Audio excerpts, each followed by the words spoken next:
Hello and welcome to the Retro Hour podcast, episode number 165, your weekly dose of retro gaming and technology news with me, Dan Wood. Me, Ravi Abbott. And me, Joe Fox. And welcome to this week's show. Now, we did say weekly. This podcast comes out every single Friday. And the aim of it is that we like to kind of let you know what's happening in the world of retro gaming, which people always think, how can there be new stuff happening in retro? There is, all the time. And if you check us out, you can go to retrohour.com. You can listen to us through iTunes, Stitcher, Audio Boom, so many different services. But also you can check us on YouTube as well. Yeah, so we're all over the place. And every week, Ravi, I and Joe's often here as well when he can, tear himself away from his rock and roll lifestyle on the road. Oh, I don't know about that. Endless groupies and everything. But we like to bring you up to speed on what's been happening this week. For example, retro gaming is so big at the moment. There's actually going to be a movie about Sonic the Hedgehog that's going to be out this summer that's had a bit of a mixed reaction from what we've seen so far of it. We'll talk about that in a minute.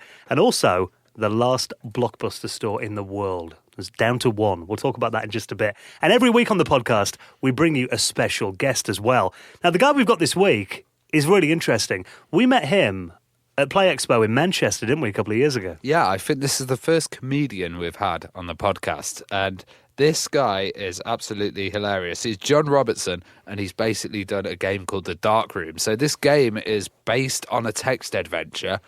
On stage, you have random choices. I think you can win £10,000 or something like that. And he hosts it around the world. So he's doing different events around the world. He's also hosted on Video Game Nation, which was a massive TV show. And he also faked a heart attack on Australia's Got Talent as well. So. I need to get on this. Well, the Dark Room, it's actually coming back to Play Expo in Manchester. Yeah. Where, of course, we're going to be. All us guys will be there. We'll be hosting our Retro Hour stage, doing this podcast live, essentially, across the weekend. So if you want to get tickets for that, there will be in our show notes at theretrohour.com, happening over the first May Bank Holiday weekend.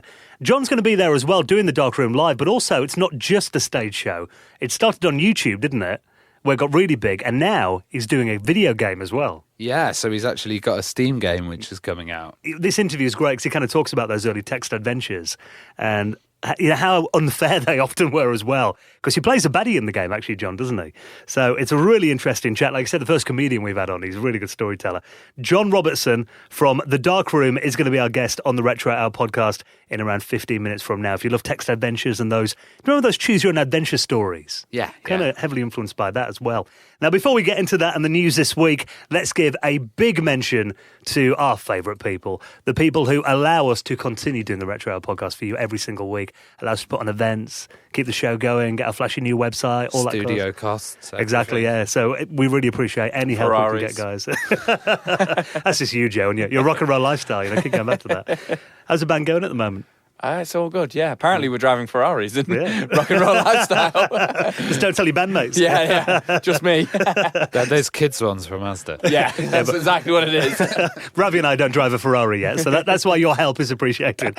So if you would like to make a donation into the running of the show, any amount, we say, all the time, a penny, a pound, $1, €1, anything we get into the running of the show really makes a difference. And for doing that, you will earn your place in the very prestigious, in fact, the most prestigious high score table in the world of retro gaming, the Retro Hour Hall of Fame.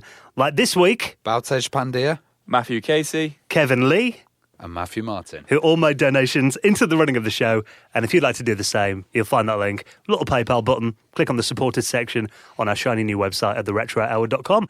Also the same place as well, if you'd like to claim this incredible offer.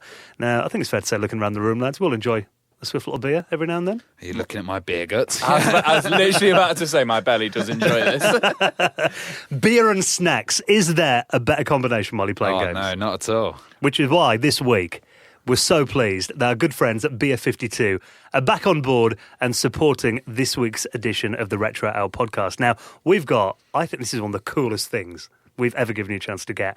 As a listener to the Retro Hour, we've got together with Beer 52 to give you a free case of craft beer.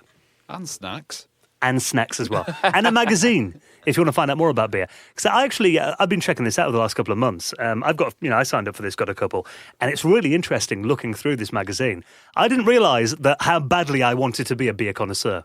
till I started reading through this. I'm like, wow, it's Until actually you're really like, cool. wow, this is how they make beer? Yeah, Like, such an interesting read. Now, if you'd like to get your own free case, all you have to do is head to beer52.com/retro to claim a free case. And it really is a perfect chance to get some extra special beers in, because Beer 52, they're the world's most popular monthly craft beer discovery club. So what they do is, they do it all for you. They search out incredible and exclusive small batch craft beers from the world's greatest breweries and bring them back to their members. So it's not the stuff you're going to find in your local supermarket. And every month it's something different as well. Now, I've been looking through what they've been doing recently. They've got stuff like, we were talking about this last week, Mango Milkshake IPA by Tiny Rebel in Wales. There's one called Mount Salive from France as well. Really something for everyone's taste. I mean, Ravi, you quite like dark beers, don't you? Yeah, but that mango one sounds interesting because IPA is like Indian Pale Ale and Mango Lassi is like an Indian drink as well, which is kind of like mango milkshake. So there's a nice connection there. Well, you can do like, mixed cases. But if you like lighter beers, do like a light case, do a dark case, whatever you want, you mix it up. So if you want to get your first case, all you have to do, the case is free. You just have to pay £5.95 postage, and you will get 8 incredible craft beers, their ferment magazine, and a snack included with next day shipping. You were saying before, Joe, like, what a good bargain that is. well, the thing is, I actually thought it was 6. Yeah. So I was just 8. like, oh, 8. Yeah. It sorts your Saturday night out, your Friday night out, night in fact. Literally, there's nothing better than just sitting there in the games room, in the front room, Xbox on, or your Mega Drive on, couple of beers, pack of pork scratchings or something. Like, that just sounds bliss to me. That is what the weekend's about, That is isn't literally it? the weekend. Like, So there is no minimum commitment. You can just take the free case if you want, try the beer, see what you think. If it's not for you, pause and cancel at any time. All you have to do to claim your free case today is head to their website, beer52.com/retro. And also, you'll get your free case in the post and you'll be helping out this podcast as well. Can't say better than that. Now, let's talk about this live-action Sonic movie. Now, Joe, our resident Sega fan, have you seen this picture that's been leaked that apparently shows what Sonic the Hedgehog is going to look like in this new film? So I didn't believe it. I seen it and I was like, oh, when you just see something, you're just in a bit of a disbelief. And I just like, yeah, that's just something, some fan-made, fan art kind of stuff. And then like you start seeing it popping around a bit more. You start seeing all these memes of it and you're like, yo, wait, what's going on here? Like, is this real? Well, describe how he looks. He looks like a child. That's like, and he just doesn't look in proportion. And it's just, I don't know. Just Yeah, I don't know what you expect though, because most video game movies are rubbish. Like, you know what? I love a good cheesy video game movie. Like, I love Mario. Do you like Bros. Mario? You like I Mario? love Bros? Super Mario Bros. I love Mario Bros. I love Mortal Kombat. Not Mortal Even Kombat. Tomb Raider? Did you? I've not seen it actually. Oh, yeah. Oh no, wait. I've seen the first 2. I've not seen the new one. Don't love them so much, but like, I'm definitely gonna go see it at the cinema when it comes out. But I feel really sorry for him. Like, Yeah. I'm looking at it and I don't love it, and I'm just like, I feel really bad for Sonic because I love Sonic so much. Well, someone said here they made Sonic the Hedgehog look like a mascot for a disease in a pharmaceutical ad. Well, the way that I've seen Sonic is he's been forever cheapened for years. And I remember going to Poundland a few years ago and seeing all this Sonic merchandise everywhere, and I knew that was the end for Sonic. That was it. He was done. He's in Poundland. He's in Poundland now with Thunderbirds and a few others. Well, He was skating on thin ice when he was in McDonald's and Burger King, but now in the bargain bin at Poundland. Yeah. Well, it's an article here on NME, and they've embedded some amazing tweets. Scroll down a little bit. First look at Tales from Sonic. That cracked me up when I Oh, saw gosh, that picture. But the thing is, fans have actually done kind of fixes on this image that make Sonic look a lot better. And this is fans who've actually taken it in Photoshop. And look at the comparisons. There's a guy there called Gupinas who's done it, and it looks a lot better than the version from the movie. So it makes you think, if they, fans can do it and make him look a lot more authentic to Sonic. I think it's the eyes. He's just the eyebrows, I'm thinking. he's just fixed it, like. And the thing is, like, the comments are like, I did this on my lunch break at work. And it's just like... It's weird, though. I'm finding this new CGI, when they said they're doing, like, a live-action version of Jungle Book, or they're doing this... It's not live action. And they all look freaky. Like, most of the, Man, what's going on there? most of the CGI, though, they look kind of odd between human and animal. And they're like, Oh, it's weird, isn't it? Have you guys been watching the new series of Alan Partridge? Yeah. I love the of episode course. where he went back to school and had his CGI face on last night. Yeah, That that cracked was me up when I was amazing. watching that. So, yeah, CGI can be done right, but I think you're right, Joe. Look at his eyes are too small. Yeah, they're too small. They've not done the one eye thing. Some people will know what I mean. Yeah, it's actually split above his nose. It's split above his nose, and he's still got the white above there. They haven't done that. These images, they fixed that. So yeah, we'll see what the final image looks like. Have we got any sort of ETA when the film's coming out? November this year, apparently. November this year? You'd imagine it's probably pretty much on its way to being finished. Yeah, I was going to say, they're not fixing that. They're not fixing that. Starting over, redo the whole film based on these tweets. So if you want to check out those pictures, if you haven't seen them yet, I'll put them in the show notes at theretrohour.com. Now, one thing that we love doing on this show is covering projects that we find really interesting. And every week, we check out Kickstarter and find out the best cool retro projects that are happening right now. And this one is so cool. Now, this is actually a board game inspired by retro video games. Bit of a kind of cyberpunk kind of atmosphere going on. And the game has actually made the graphics on D-Paint on the Amiga. Yeah, and the sound as well. He's done a little soundtrack with Pro Tracker. It's a kind of single-player immersive game. So let's have a little word with James. Hello, James Bradley. Welcome to the show. Hello, hi. Thank you very much for having me on. I've been an avid listener since the very, very beginning. Oh, amazing. 1. Well, it's great that we can help support your project as well, because this is a board game called, now let me try and say this name, Civitas Nihilium. Bang on. That's it, exactly. And the thing that I really liked about this is you've actually used D-Paint and Soundtracker on your original Amiga 1200 to help design this game. Yeah, that was the thing that I really wanted to kind of like do.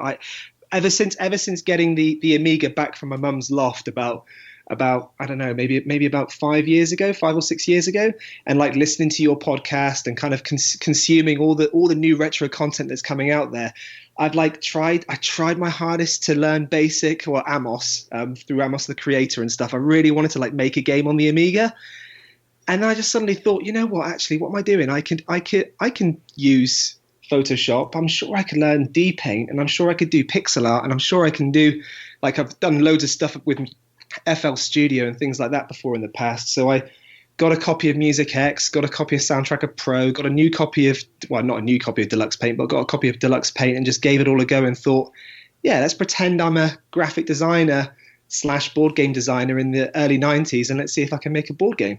Well, this game's quite unique because it's set in a cyberpunk world, which, of course, we all love from Amiga, because I was, playing Syndicate on my own, and I was kind of immersed in all these cyberpunk worlds. Also, Beneath the Steel Sky was a fantastic one as well. Oh, it's the best. Yeah.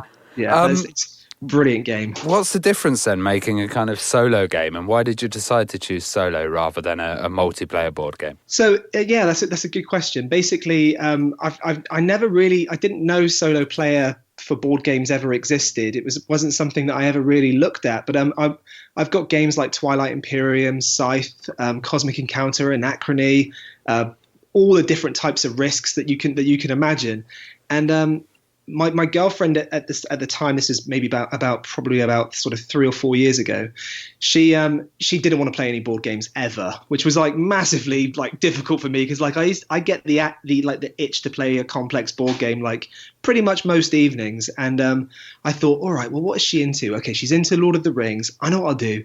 I'll get her the Lord of the Rings, the card game, for Christmas, and then we can both play it. Yeah, what a great idea.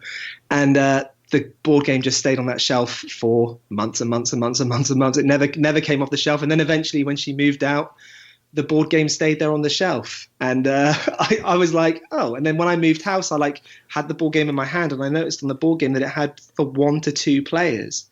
I just thought, 1 player? Cut a long story short, I go to my flat, my new flat. I throw a log on the fire. I get the Fellowship of the Ring soundtrack on the sound system playing, and I'm like, all right, let's give this a go. So I start playing the Lord of the Rings, the card game, on my own, with the soundtrack being played, and it was immersion just like a computer game, just like playing Morrowind or something like that. It was absolutely wonderful, and I just thought, there's something in this. And my favorite subgenre is cyberpunk. Yeah. And I just thought, right, how do I make this for cyberpunk? Like, how can that? I looked everywhere. I looked at games like Netrunner. I looked at games that are out there that are big cyberpunk kind of style games. But there was no soundtracks that I could really marry quite well with. Like Vangelis is so connected to Blade Runner. You're not, so it never really quite connected. So I thought, right, I'm gonna do this. I'm going to make an actual like pixel art 8-bit style game, mix it in with 8-bit sort of chip tune kind of music that then morphs into like 64-bit using FL Studio and stuff that kind of goes more into this sort of synth wave, vapor wave, that kind of style, like Aphex Twin kind of stuff as well. And just kind of like create like a really immersive cyberpunk single player game. And I've done it, and I'm like, ooh, this is good. Well, I know your day job. I mean, obviously, you know, stories and narrative, it's kind of second nature to you. I mean, you're a film producer for Pinewood Studios, aren't you? Yes, I work at the Liftoff Global Network at Pinewood. I'm actually the second person you've ever had on your show that's been in a Star Wars film. Yeah, I was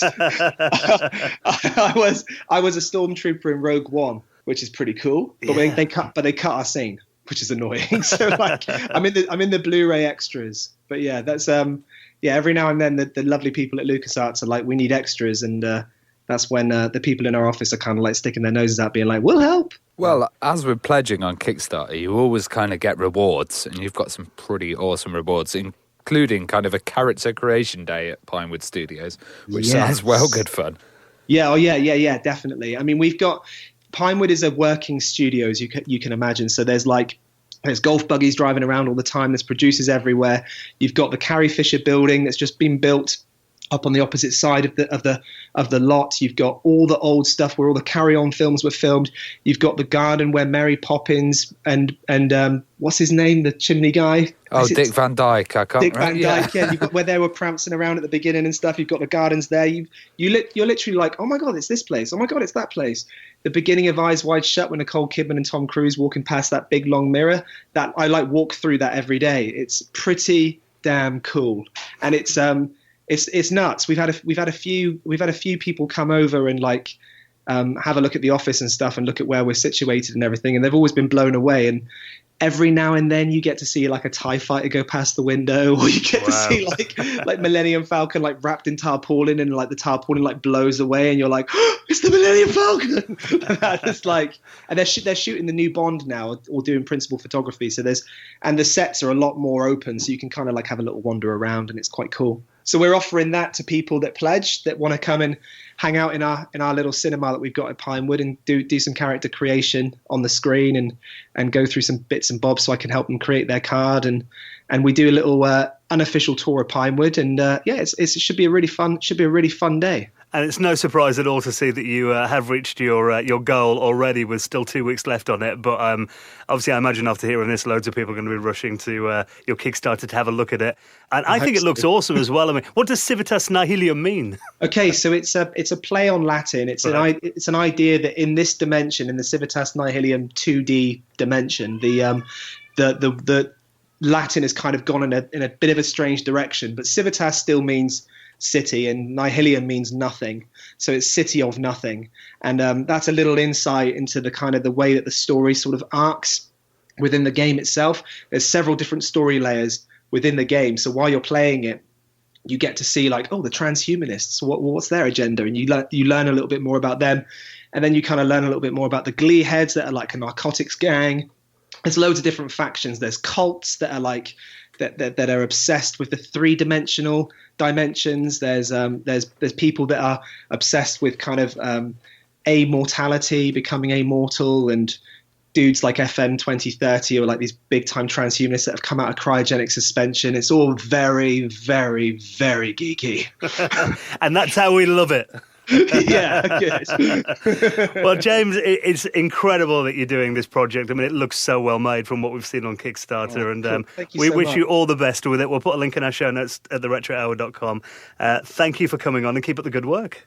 My absolute pleasure. I'm really, really honoured that you guys had me on the show. Thank you. Let's talk about this lost NES wrestling game that's been digitised. So we talk a lot about these kind of lost games, and this one's really interesting. You know about wrestling, don't you, Joe?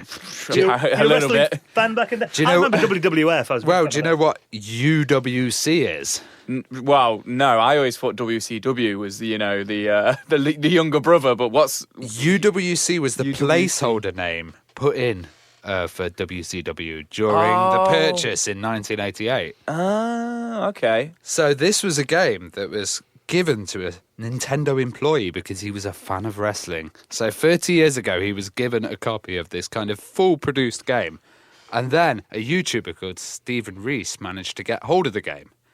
And he's kind of looked into it, and they've managed to actually get it digitally preserved, and they've got a copy out there.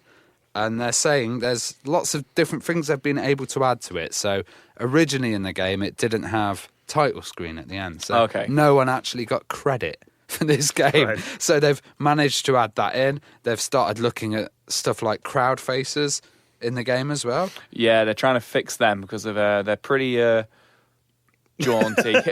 Scary, I was going to say. Pretty terrifying. And it's been developed by a Japanese studio called Sita. I'm not sure if you've heard of that. No, I don't know it. That was for the NES, and it was out in 1989. I love the fact they look like, proper like beefcakes as well, the wrestlers, don't they? Yeah. Oh, God, yeah. Even the referee is pretty wham. And his arms are curly pretty... moustaches. Yeah. And it's kind of strange that you've got a game to this tiny placeholder, this tiny little period, but when it changed to WCW, you know. Yeah, and the graphics actually look pretty cool for the NES, I think. I was going to say, it looks like they might have smoothed them out a bit, but it's pretty nice looking, other than the crowd. But the the main sprites look nice. I wonder how well it plays. Yeah, that's kind of the true test. Yeah, they've got some footage on YouTube, but they're kind of hoping to fully release it, and these guys are helping them, the Video Game History Foundation. Cool. So. It's always good when like unreleased games kind of get spread to a wider audience, and you can download them on your EverDrive and play them. It's I love discovering kind of lost stuff like that. It's really cool. And it's kind of mad that someone just went, "Oh, you're a wrestling fan. Have this." Yeah. We've made a game for you. Employee. Yeah. I found this in my attic. Now, before we get into our chat with John Robertson about the Dark Room, this is a really good interview this week. Let's talk a bit about Blockbuster. Now, we've all got memories of Blockbuster, haven't we? Rest in peace. Friday nights. Do you remember that smell when you walked into Blockbuster? I used to love going into Blockbuster, trying to find what PlayStation game my cousin can copy for me. When am I going to rent this week and get copied illegally? I miss Blockbuster. It's just, I don't know, it's just something magical about it. Yeah. It also kind of attracted movie people. So my mate, he was really into films and directing and all of this stuff, and he'd got his spare time at Blockbuster. And he'd just stand there chatting about movies all day. There'd kind of be movie people around them. I always thought that. When I was like getting into my teens, I always thought a great job would be working at Blockbuster. Yeah. Probably wasn't at all. Minimum wage. Yeah. You get to watch movies all day. Rewinding videotapes. Oh, do you remember you'd have to put them through that letterbox outside as well, wouldn't you? I'd always do that because it would always be returned late, and it'd be like, well, I'll put it through the letterbox and they'll never know. Yeah. They always knew. They always knew. And I always remember, I've never been that much of a movie snob, you could say. My main memories of Blockbuster are going there with my mate Neil, and we'd get a big 2-litre bottle of full fat Coke. Yeah. Big bag of popcorn, sweets, bag of munchies and all that. Sit there watching Dude, Where's My Car? On a Friday night. But it was great memories. And the thing is, we know they all closed down in the last decade. I think the nearest one to me in West Bridgeford went probably about 2011, 2012. Yeah. And there was actually 2 left in the world. Now, one of them was in Australia, and that is going to be closing down next week. So the last video rental store called Blockbuster in Australia, with the logo outside and everything's gone, means there's now just one Blockbuster video store in the entire world, and that is based in Oregon. In Bend, Oregon. Yeah, so, this place apparently, I've been reading, stuff on Reddit and Twitter and stuff, people have been there.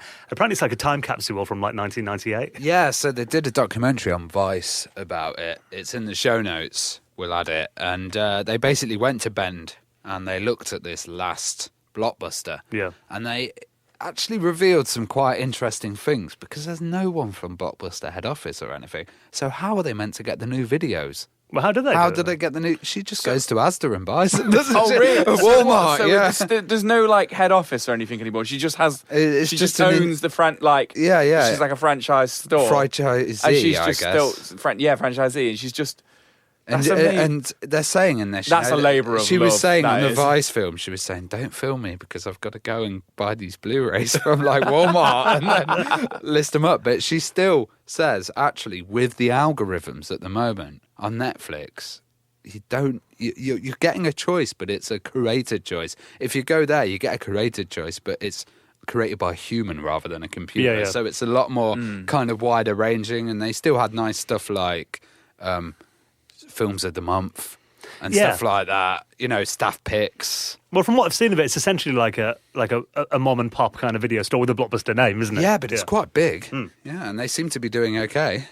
I think from two things I've seen from what they do, they don't just do new movies either. They do a lot of stuff that you won't find on Netflix, like classic films. Yeah. And also they, like you said, they get a lot of tourists going there who want to kind of go to Blockbuster again one more time. Yeah, just buy something or get a big bag of Doritos. And they say that Bend is a small place as well, so that's kind of something to do, isn't it? To go to that's pretty Blockbuster, cool. and I guess a smaller community would keep habits like that. Where I wonder we if they might still change. sell 80s horror movies to underaged teenagers for £1. Well, the coolest You thing, did that as well, didn't you? Yep.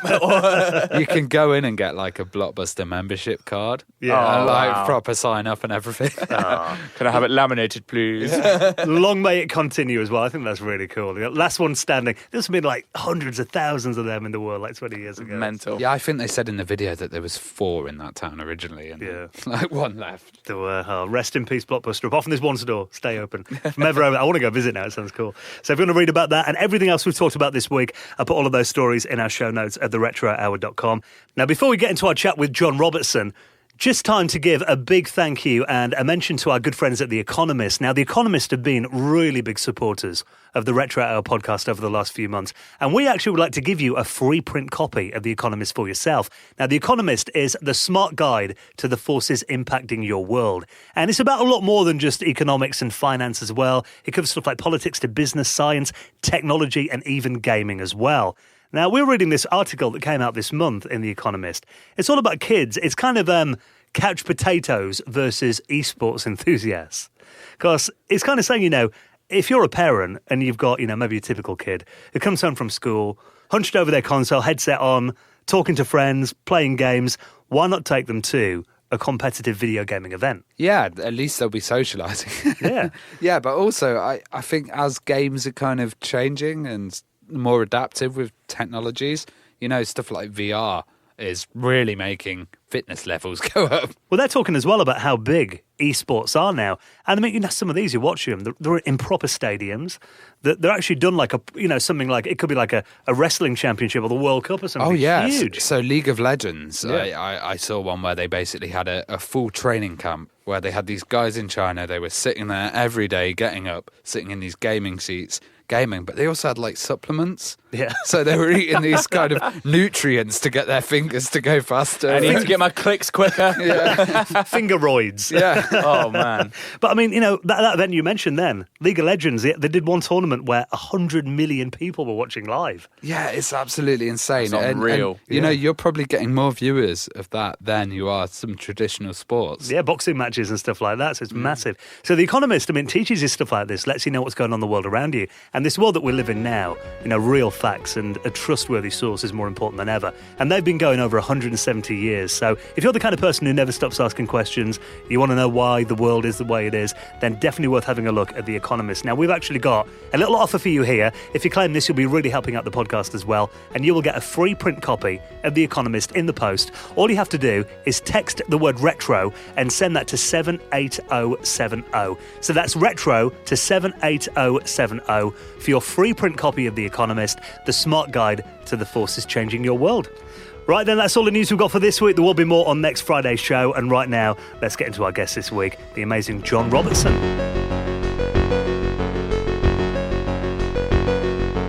You're listening to the Retro Hour podcast, and it is time to welcome this week's very special guest, the man behind the Dark Room. Welcome to the Retro Hour podcast, John Robertson. Aha, thank you.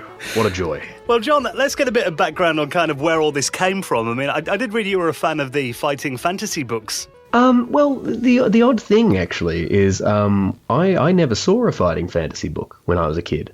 But I met Ian Livingstone when I was doing The Dark Room live at the Edinburgh Fringe. And he came up to me and said, "Hello, my name's Ian, and I invented the genre you're parodying," which I think is one of the best introductions you can have to a human being. And then we went out for lunch one time. We had a lovely time, and we just talked about it. And eventually, eventually we kind of figured out that I had encountered, some books, some fighting fantasy books, but like they had been an unconscious influence over the course of years. It was only, let's put it this way: the UK has a great and ferocious lust for a lot of interactive medieval fantasy that maybe didn't make it all the way down to Australia, like not in a well-known brand way.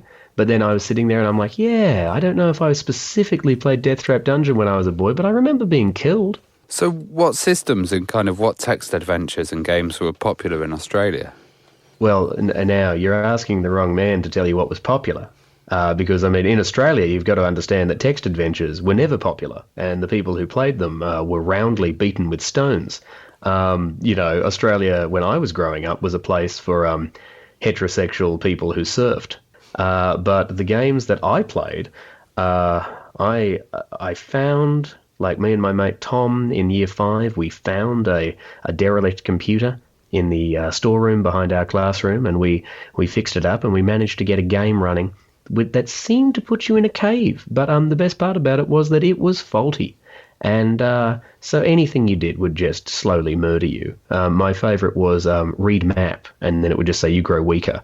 And you could read that map until you eventually died. And we never solved the problem. And it was I only really played text adventures that I knew by name. I only really played them as an adult. The Darkroom is more of a response to chancing upon a whole bunch of them when I was a kid and not knowing what was going on and being utterly terrified and confused. So I remember those text adventures could be brutal. I think I played Hitchhiker's Guide to the Galaxy, and if you brushed your teeth in the wrong way or something, the house would collapse and you'd die. Yeah, I played that once I'd already made Darkroom. Because Douglas Adams obviously was a genius, and I had loved every other format of the Hitchhiker's Guide to the Galaxy, so why I was late to the game I'll never understand. And Zork, oddly enough, when Darkroom came out, people started messaging me going, oh, you're about to be eaten by Gru, you're about to be eaten by Gru. And I recognised the reference, but I'd come to Zork in the oddest way, because I'd come via 1998's hideous gothic FMV interactive movie, Zork Nemesis, which is kind of like an appallingly violent Myst clone. Well, did you ever make any of your own text adventures? I remember we had an old program, and I made one where politicians were chasing you down hallways. So it was like, Margaret Thatcher and John Major and stuff. Well, let's see. When I was at school, we programmed a bit in QBasic, and I eventually made, as we all did, a very enjoyable square that really moved a fair bit, and mine went right off the screen, as I recall. The first person I knew who actually managed to make their own text adventure game was Tom, who had gone out, come with me out the back and played this appalling cave game. And Tom, I didn't realise this, Tom had created a text adventure apparently specifically to prank me. Because anything I would try to do, it would quite frustratingly say, I don't recognise that as a verb. You make a point there about kind of the way you talk to adventure games as well, because I remember those early language parsers, they were often, you'd have to be very specific with the way that you talk to them as well, wouldn't you? Oh, absolutely. It was like learning a completely different language. But just, but that's what made it so wonderfully frustrating. It's like, I know how to order a burger at McDonald's. Why can't I tell you to let me go and pick up the torch? Well, did you get shows like Nightmare in Australia? Were they over there? We never had Nightmare in Australia. The thing is, when I first came to this country and people were talking about Nightmare, I thought they were talking about this board game that came with a VHS tape that my father and I had played once. And then I realised that it had a K on it, and the thing I was thinking of is called Atmosphere over here. Yeah. But it was interesting to me because I really liked hearing all of these UK accents raving about Nightmare, when my strongest memory of the game is us having the expansion called Nightmare 2 Baron Samedi, and my father, who was an Anglican priest, who wasn't a profane man, getting sick of it at one point and just saying, yes, Baron Samedi, you're a f***head, goodbye, and just leaving the room. Well, how did you end up getting started in comedy then? I had gone through high school and finished it, and that seemed to be its purpose. And then I was told that now that you've done that, you should go to university. And I went to the Curtin University of Technology because they apparently had a fantastic drama course. I will point out that they did have a fantastic drama course for the first 6 months that I was there, and then they decided they were going to sell the theatre. So, we were the only drama course that took place entirely in the foyer of a building that was being sold. But yeah, I'd originally decided I was going to be an actor, but for as luck would have it, I enrolled in the wrong classes. So when I showed up on my first day of uni, a very tall woman by the name of Mel came and greeted me and said, "Your name is John." And she, as it turns out, knew me from watching me and my friends hang out and just be stupid down at the local anime society. And we hung out for a long time, and she told me that I should do stand-up and never, make no mistake, there's very few things that I won't do to impress women I like. And so I went straight into it. And that's what happened. Well, I mean, I even heard you were on Australian Idol as well, and you caused a bit of a stir on there. Yes, I did. Yes, it was a bit of a lark. I went down, I wrapped myself in the Australian flag. I wore a very fetching skivvy and cream chino and black and white sneakers combination with my long, greasy 17-year-old hair pulled back to fully reveal the extent of my acne. And I sang about a quarter second of an Australian song about the war dead. And then began singing the Trashman's Surfin' Bird with "Bad, bad, bad, 'cause the bad is the word." And as I did that, I spasmed on the ground and, I had myself a deliberate sort of imitation epileptic fit and just really hammered my body and smashed myself. And a lot of, really, really appalling attempted breakdancing. It's kind of like, like Douglas Adams would say that in order to fly, you throw yourself at the ground and miss. Right, whereas I was just sort of throwing myself at the ground and then bouncing myself up from the force, and they played that on TV 12 times, so mission accomplished for me. Did you make it through to the judge's house's stage of Idol? There's a judge's house stage? I'm not going to lie. I think the close I got to a judge's house was probably around, about halfway through the clip, which you can see on YouTube. It's Australian Idol audition plus Bird is the word is what it's called. You can see the act Marsha Hines just start to freak out about halfway through my little set, and I was told later by a contestant that I'd given her nightmares, which I'm still quite proud of, really. So, would you describe your comedy as kind of surreal or dark? Well, it's gone through a lot of stages. The word I currently use is anarchy. I appreciate that I'm sounding pretty genteel and chilled out on this thing, but I'm not on stage and there aren't 200 of you and you don't need to be screamed at. Yeah, what I wanted to do when I started doing stand-up was just go out and say whatever I felt like, right? And after 16 years, I can go out and I can say whatever I feel like, and I can play with the people who are in the room, and we can have ourselves a really wild sort of crowd surfy, put people on my shoulders, throw people around time. And the things that amuse me are darker than things that may amuse other people, and fortunately my audience tend to be into that. And because, the nice thing as well is, I'll be 34 this year. And so now if I make a dark joke, please understand, it's either been honed and well crafted, or it's based on something I've actually lived through. You know what I mean? We've really gotten through the 19-year-old, I'm going to talk about 9/11, that's edgy, pow pow kind of phase. You know what I mean? So kind of when there's comedy in computer games, I've not seen that many amazingly well done kind of versions. Why did you decide to do the dark room but also take it onto stage?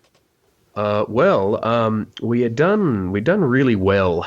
It was originally a joke. It was a joke I'd done on stage, which was cool. And then that just worked one day, on the day it was meant to. I was at an anime convention. I was in front of 2,000 people.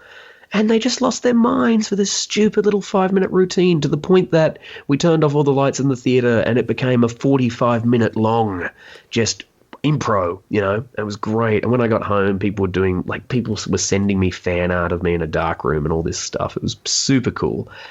And then a bloke said to me, you should put it on YouTube. And I figured out that the annotations can be used to click around. So off I went. And we made a viral YouTube game, which was 2012 levels of viral. So I'm out of money. I'm not going to lie. It did not last. And do you find that the audience really take to it? Because when I was younger, if I was playing a computer game and something funny would happen, that would probably be the funniest moment of my life. And I'd just be laughing on the floor for like, a good 10, 20 minutes. Like, do you find that people kind of go back to that young mode when they're in a text adventure? Yeah, absolutely, man. I mean, in the live show, from feedback that we've had, playing, with people playing the game, for some reason, there's just something very, very funny about a computer program telling you a funny thing. And I say that as someone who, before we did this, I may have spent the last half hour sitting downstairs with my housemate, writing offensive things on a text-to-speech messenger and just sending them to each other. So, which was very funny when I was 12 and hasn't stopped. Well, on the YouTube version, I read, something like 0.04% of players actually made it to this good ending that's in there. I've got, I think I have the last surviving one of the promotional dog tags we gave out. And you can tell that it was 2012 because what it says is we are the 0.0001%. So there you go. A joke about Occupy, which couldn't possibly date now, could it? So. Well, have you ever revealed the solution to it then, or is that like... No. And now YouTube's gone along and removed all annotations, so the original version of the game is no longer playable. But that's okay, because we have the Skype game. What's the Skype game? The Steam game. Wow. I remember when I was 10 and I used to just attack my mother for making mistakes like that, so watch out. That's why we're not having kids. Sorry, Mum, I'm going to hurt you both ways. Yeah. Just all of that. Sorry, I forgot where that was going. I just having a conversation with my mother about these. I don't think she knows she's not getting grandchildren, and I don't know why I told you. Breaking news on the Retro Hour podcast. Yeah. Oh, she listens to these things. She listens. Is he brushing his teeth? Is he doing well? Is he talking nicely to the young men? Good. Yeah. You see, I think your mum listens to the podcast, doesn't she, Ravi? Yeah. There you go, see. Oh, that's good. That's nice. There's lots of mums keeping an eye. Yeah, my mum doesn't know what a podcast is. Yeah. The strangest thing is, have you done some demographics? Have you discovered that the audience is principally your mothers or just other people's mums? I think we have a 4% female following, and that's probably my mum. That they're 4% female? That's nice. That's kind of advanced. It's kind of regressive. I'm more female than that. The weird thing I found is that depending on various towns I go, the nature of my demographic changes. And it was I think it was a couple of years ago that I quite heartbreakingly got from a nice person. They came up and went, "My mum loves you," and it was that moment going, "I'm not for her," and then you're sort of like, "Oh, that's nice. That's nice." It's a nice little discovery. But then also I reached the age where a couple of years ago I was trying to figure out, how old I was. Not by, just in general. And I watched American Beauty, and this is before the thing with Kevin Spacey. And I realized that I now found the teenage children annoying. You know what I mean? Rather than sort of being like, my God, they're so oppressed. I realized I found the daughter desperately irritating, and that was when and I was starting to sympathize with the parents, and that was when I was like, oh, okay, I'm in my 30s now. Of course now Kevin Spacey's ruined that movie for everybody, so goodbye Annette Bening's finest performance nevertheless. Well, whereabouts are you kind of based? Because I know you're talking about Australia, but we met in the UK, and I guess you've been able to take this dark room all around the world, have you? I have, yeah, but I mean, you're not like reaching me in far-flung desert land Australia. We're not out in Mad Max country. You have reached me here in London, which is where I'm based. But yeah, Darkroom, done a lot of Southeast Asia. We've gone through Europe a bit. I'm going to the Utrecht Comedy Festival fairly soon. I have gone to a lot of places with an enormous bag containing armor covered with spikes and a lot of equipment that really looks like explosives, so that's been a lot of fun. But yeah, we're everywhere. I normally summarize it as like we've played theatres in London and a burger joint in Cambodia, which is true. Well, I mean, you are going to be back at Play Expo in Manchester this summer, if people want to come along. I mean, do you find that the dark room appeals to like retro gaming and video game fans? Absolutely. I mean, that's who it's for. I'm a gamer. We all grew up with this stuff, We've got generations coming up, growing up with, new exciting games that sometimes we can see off the back. And, I've sat down a few times when, somebody's telling me about this new exciting game and I'm like, Jesus, I remember that from 25 years ago, Is that game so old that they've stopped putting numbers after it? Now it's just the original title again, that kind of thing. Yeah, I mean, and specifically, UK gaming people just really, really dig it. You've got a fantastic culture of retro gaming in this country. It really makes me happy. Well, have you taken any elements from those kind of classic adventure games? Well, there are elements in the sense that there are death traps and elements in the sense that you don't really know what's going on. I feel because the question earlier was about text adventures, I feel I might have misled you because I was a big Apogee boy when I was younger, and I don't mean Apogee moving towards its time as 3D Realms. I mean Commander Keen and Crystal Caves and Halloween Harry, and which I think was Alien Carnage in this country, and things like that. And I remember at least one of my various grandparents had he had the Romancing the Stone game, where you could be afflicted with baldness, so you had to go back and pick up your hat all the time, otherwise you would be bald and lose a point of health. And yeah, stuff like that continues to tickle me. I like things that are established yet arbitrary and painful to the player. That's the sort of thing I enjoy. Your Sierra point and click adventures, for instance, Yeah, do you think that's kind of missing a bit from games today? Yeah, a little bit. I remember becoming incredibly angry. This is when Darkroom first came out. I was, what was I playing? Oh, I was playing L.A. Noire, a game that would have been better as a point-and-click adventure. And I remember I had crashed the car during a particular scene 3 times. And so the game said, this message just appeared, and it just said, "You look like you're having trouble with this bit. Would you like to skip it?" Now, there are some players, obviously, for whom this would seem like a fantastic piece of accessibility, and good. And to be honest, I did skip the thing because I was getting very bored of doing the same thing over and over and over again.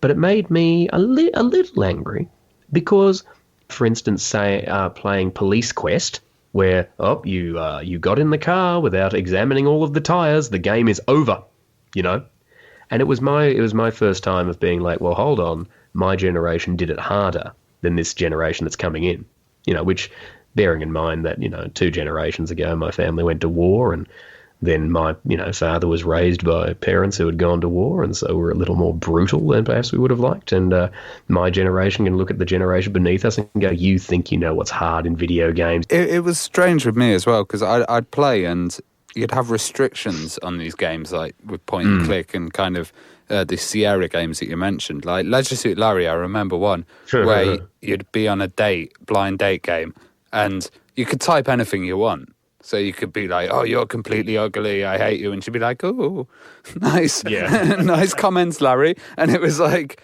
you had this kind of set strictness, but there was also a lot more freedom to mess about in them. Yeah, messing around is a beautiful thing. I mean, anytime I see a YouTube clip of multiplayer gaming, I see people who have messed around with physics and they've had the most wonderful time. And I remember my friend Tom had a mate called Max who had a copy of Unreal, and he had the Unreal level editor, and we messed around with the gravity, and we killed all of these spiritual aliens and sent them flying up into the air, and just had the most wonderful time doing that. So there's a lot of visual creativity going on. There's not so much just playing with language, and that bothers me a bit. Well, talking about the stage version of the Darkroom then, for people that haven't come along and experienced it, I mean, how does it actually work, and do you get many winners? Because I know you can win money playing it, can't you? Oh, you can win money, and so help me God, what a lucky boy I am that only 2 people have won since 2012, back when the jackpot was 50 quid and not the 1,000 that it is now. What happens is you come in, and you got to remember the Darkroom on stage is a live-action text adventure. It's a live-action video game, so all the lights go down. I will suddenly appear in a blaze of tremendously cheap eBay lights, and, you'll hear the phrase, "You awake to find yourself in a dark room." Then 4 options appear on the screen. We get a a member of the audience to call out the options they want, that they proceed until they die or win. And then we'll do that. We do that a few times. Then we get a couple of people to play. Then we get the whole audience to play together. And it is a way to spend time. Now, it's kind of gone full circle. So is it an actual video game, or what is it then now? It's a kind of interactive performance? It's both. Well, let's put it this way. Whenever we need a government grant, it's an interactive performance. But yeah, I mean, the Darkroom live show is an interactive performance. The Darkroom game on Steam is a video game. And actually, to be fair though, no, because I'm quite sick at the moment, so I am subject to a virus. So maybe it has actually become a video game, and it does glitch. Yeah, you know what? You've turned my reality upside down. My God. My God, this is wonderful. I'm so pleased that I'm in a video game and it's not Firewatch. Jesus. I mean, I enjoyed Firewatch, but God, could you imagine living it? Yeah, there's one thread I saw on Facebook the other day. Someone was like, yeah, the last game you played, you have to live in now for the next week. What was it? And I think some guy said Mortal Kombat, which wouldn't be a nice way to spend a week. Even Lemmings would be brutal, wouldn't it? Yeah, God. Oh, Jesus, of course. Of course. I mean, well, unfortunately, I was just playing Mortal Kombat. So, whoops, that's me done. But you know, I'd be okay. I could wear Sindel's costume. We've got the same hair. It was the characters from Mortal Kombat 3 were in there. I'll be fine. Well, the Darkroom's obviously been a big success on the live version of it, so it has gone full circle. I mean, you've made an actual video game about this now. I mean, why did you decide to do that, and how did it kind of happen? I'd wanted to make a game for a while, and then it turned out that and that was it. I approached Stirfire Studios in Perth, in Western Australia, a very fine company made up of people that I've known since I was about 14. And then they came back later on, thanks to my friend John, who's been, I cannot lie, my mate John Hayward has been nothing but invaluable for the life of the Darkroom. He is, oh my God, anytime there's a technical issue, he fixes it up. He's the producer of the Darkroom game. He's bloody amazing, is John. And they wanted to make a game just using mocap, right? And so it made sense to take a live performance, and a really vigorous and engaging one, and see what we could do. So that's how that came about. And then we did it, and I, like in that week that we did the mocap, and I screamed out 3 hours worth of technology. Oh, it's 3 hours worth of technology? Yeah, sure, why not?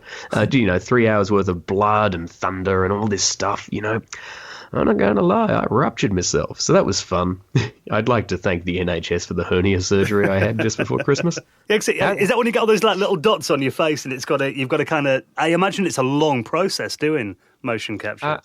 Well, it's a lot longer there's a lovely lady called Jess, and it was a lot longer for Jess, who had to draw wireframes upon my face and literally connect the dots with me. And the camera was right up my nose for the facial capture the entire time. And, she could always tell the takes where we just had lunch because there's bits of gristle in my teeth, so that poor lady, she did a stellar job capturing what she captured, and so did the artist Lisa, who I hesitate to count the amount of hours that they had to watch footage of me.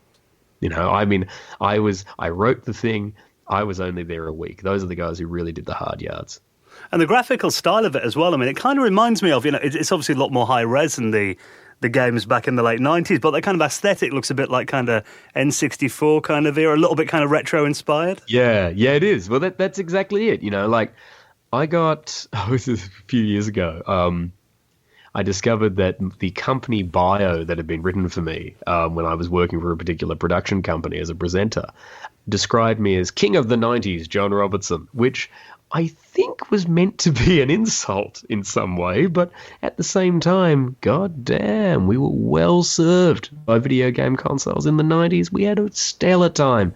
PC gaming at the time was fantastic. The internet was still what it was meant to be, a place for pornography and for nerds to talk about things that didn't matter. You know what I mean? That's what it was for. Of course, now, unfortunately, nerds talking to each other and getting angry has become a type of business, which is no fun. Anyway.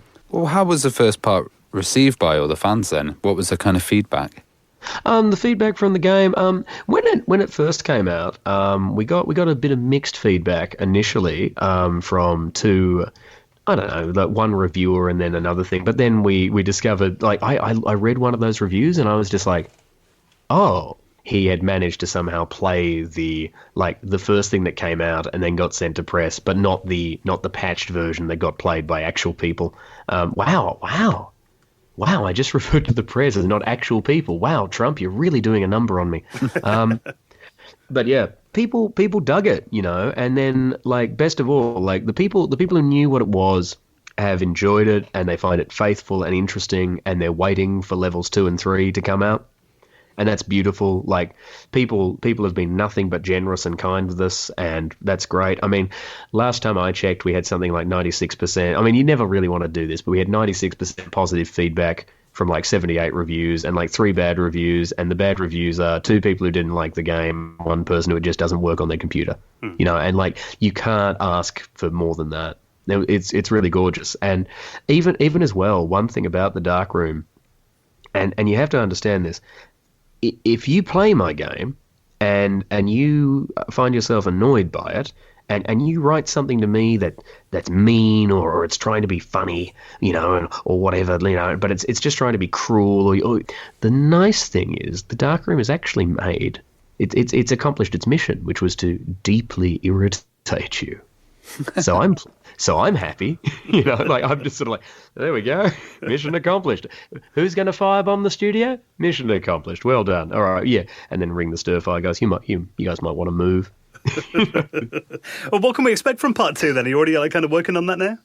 Yeah. I mean, there's a lot of stuff going on. There's a bit of mutilation, which is fun. There's a reference that I've put in there, which no one will get. Like, no one's going to get it. Nobody's going to look at it. Like, people hopefully will, be into it, and maybe people will write to me and go, hey, that's what this is, or that's what this is. But I won't name it. But there's a lovely old obscure shooter that I used to really enjoy in the late 90s, and there's a particular trap that's in a couple of the levels, and I took that trap and I describe it verbally, and it arrives, and it just...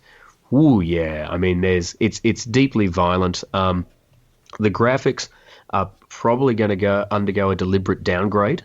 That'll be fun, because as the Darkroom continues, the actual game itself becomes progressively iller and starts to deteriorate. So I'm really excited by that. And there's a little. Let's put it this way: there's a little bit of very plot important surgery that's about to happen. So that's good. So by the time you get to part 4, it might be like ZX Spectrum style graphics. I actually, oh my God, I don't mind that. That's a good idea. I mean, to be fair, either that or like you've got glaucoma. You know what I mean? Like, it should just be either the game is breaking or I am. That's the feeling that we're going for here. Well, you also hosted some Video Game Nation shows as well. I did. At one time, was that like the UK's only video gaming show on TV? It was. It absolutely was. There hadn't been one of us since... I got the impression that it was a show in Scotland that was the last one, or something like that. But everyone talked about Games Master, which was another show that did not make it to Australia. Was it Video Gaiden? That was the Australian... Yes, that was it. I loved that Scottish one, yeah. I loved that name because, of course, I loved Ninja Gaiden, even though as a child I didn't know how to pronounce it. So I was quite smitten by Ninja Gaiden, I'm not going to lie. That was always fun. Well, Video Game Nation was on Challenge, wasn't it? I mean, how did you get that role? Well, the lovely thing is never underestimate production companies looking for cheap labour, and, never in turn underestimate your willingness to get your face on television. What happened was Jinx TV put an ad in a comedians forum looking for comedians who knew something about video games to come down and be on a show they had called Console Yourself. And I did. I went down and they paid me, I think it was something like 50 quid, and I got to they filmed me for half an hour and then they cut that up and they used that in every single episode, I was delighted. I mean, you got to understand, I had moved from Australia about a month before, so I was over the bloody moon. Like, I can count my Australian television appearances on 3 fingers, and each one of them is an example as to why I was not invited back by that channel. You know what I mean? So I was happy. And then after that, I just kept messaging the director, and I went, well, that was fun. What do we do now? And then he went, oh, well, why don't you come down and do a top top 10. And I love top 10s. You know, I just started watching a lot of top 10 countdowns on YouTube, and then, yeah, that became a segment, and then I became one of the hosts, and I got to work with Dan and Aoife, and it was great, and yeah, it was a really good time. They even did a special on the dark room, so you had one episode dedicated to that. No, we didn't. I thought you did. Oh, okay. Oh wait, no. Oh, I know what you're saying. Yes, I'm sorry. Yes, I for whatever reason, I was like imagining it as like and now a very special episode of Video Game Nation. John Robertson is terminally ill, so we're showcasing his terrible game. No, sorry. Yeah, no. I know exactly what you meant. My apologies. That was my first appearance on Video Game Nation. The lovely original hosts of the show came down, and they came down to where we were doing the live show at the time, which was the Gem Bar in Soho. And, through an afternoon of waiters walking through and wondering what we were doing there and could we leave if possible, they interviewed me, and they were very, very lovely. And then, they played the dark room, and I gave one of them a dark room shirt, and it was really nice. And then I'm not in the episode after that, but then I have a job there the episode after that, which was a wonderful feeling. You know, it was really good. Well, you mentioned, shows like Games Master. You said he didn't get that in Australia, but, I mean, that was obviously massive over here in the UK.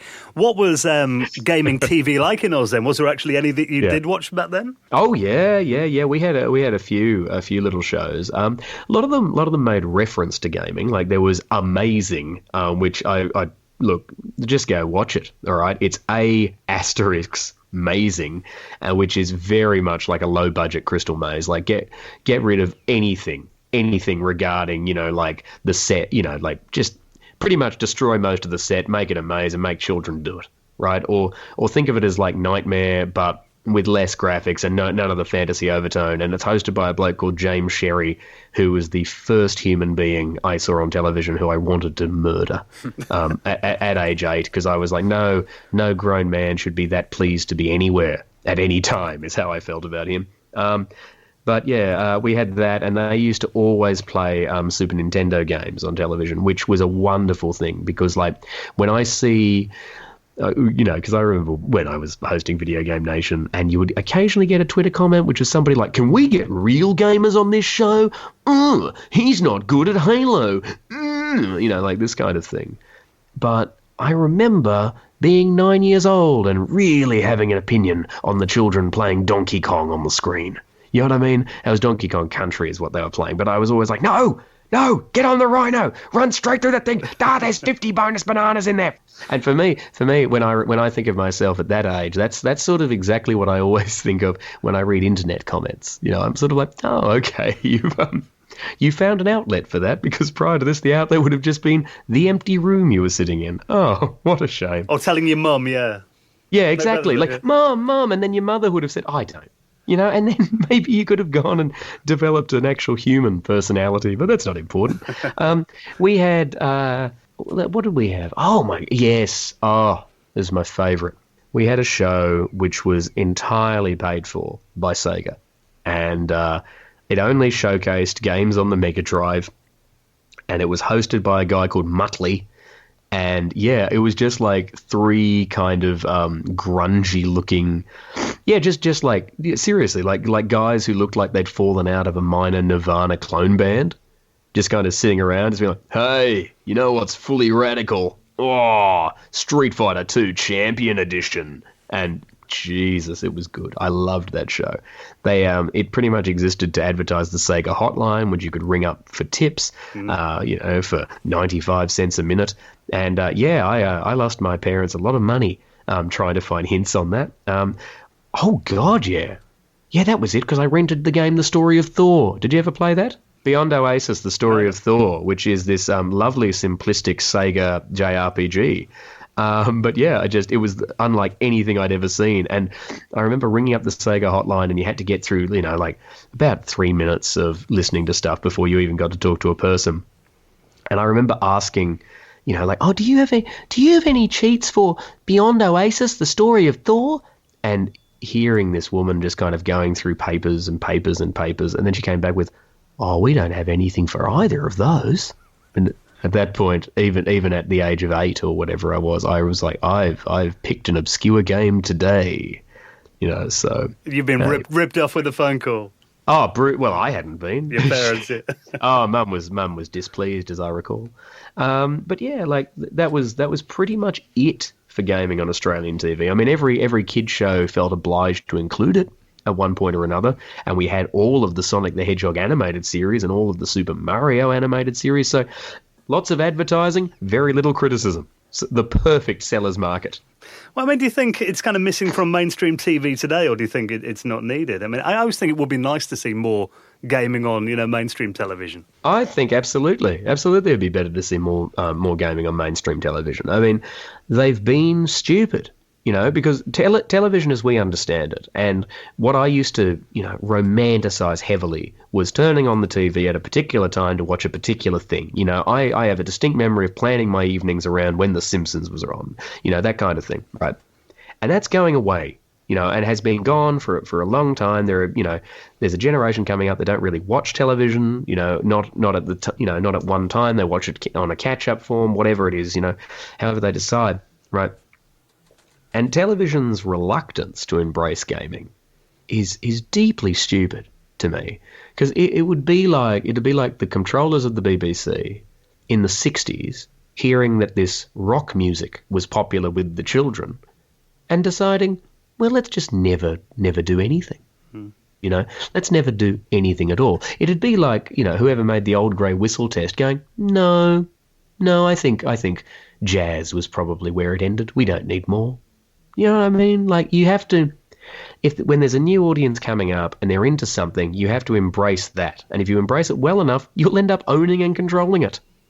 It just feels weird that, gaming now is like bigger than movies, but it's just not talked about on mainstream TV much at all. It's like you said, it's bizarre. Yeah, well, it's one of those things where, I mean, it's quote unquote a new art form, and that's baffling to me, because of course it has existed. Oh, what's that? Probably about 50 years now. Movies hadn't existed 50 years before we had an awards ceremony for the best ones. And that one that was an award ceremony that was quite noticeably televised everywhere.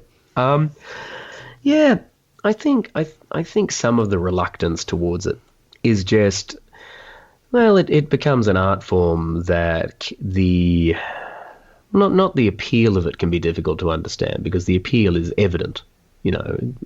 Of course it is. If you love, if you like a bit of visceral violence, here's a thing that can do it for you safely, and it looks brilliant and it plays well. I mean, what a wonderful thing to do. You know what I mean? But I think we just, when we consider what art is, we don't yet the mainstream doesn't yet have the language for it. But then the mainstream's going to have a real problem in about, 3 to 5 years, when the kids who are playing now, oh, look, suddenly they're all in their late 20s or their mid-20s, and suddenly they're the ones picking everything. We're seeing it right now with, hey, what's that? Superhero movies, they make the most money. Oh, why do they make the most money? Because they're being seen by the gamer people. That's it, that's your audience over there. Like, imagine sitting there working in a medium, right? Just like, not a genre, just a medium, and then going, oh, you mean that medium that's a bit similar to this medium is making more money than this thing entirely? Why wouldn't you rush to embrace it? I don't understand. I don't get it at all. Well, thank God for the internet, though. No, absolutely not. Thank God for the internet. No. The internet is proof that God has a sense of humour and wishes to watch us suffer. God, for me, the trouble with the internet is the word "shut in" used to mean something. You know what I mean? Well, John, it has been amazing talking to you. Honestly, we could talk for another 2 or 3 hours with you, and I'm sure we will when we meet up in Manchester. I mean, it will be delightful to see you, my friend. Where are you taking the Dark Room over the next few months? And if people want to come and check it out, can they get like a list on your website or anything? Oh, they absolutely what the website that I'm constantly updating. Yes, yes, they can. But I will be at the Sci-Fi Weekend of Sheffield from the 28th till the 31st of March. I'll be at Insomnia 64 from the 19th to the 21st of April. And I will be at Play Expo Manchester from the 4th to the 5th of May. Also at the 6 of 1 Prisoner Convention, but I'm not going to lie. I like the idea that place is a secret. It's going to be fun. Well, we'll put a link in our show notes to your website if people want to check all those out. And Thank of you course, so much. The game's on Steam as well if people want to check the game out before they come and see you live. Yeah, that'd be a pleasure. Just head to www.thedarkroomgame.com and there's all the Steam links that you need and all the descriptions and things like that, and you can see my beautifully rendered anime head. Lots of fun. John, it's been a pleasure talking to you. Thank you for coming on. Oh, it's been a joy talking to you. Thank you.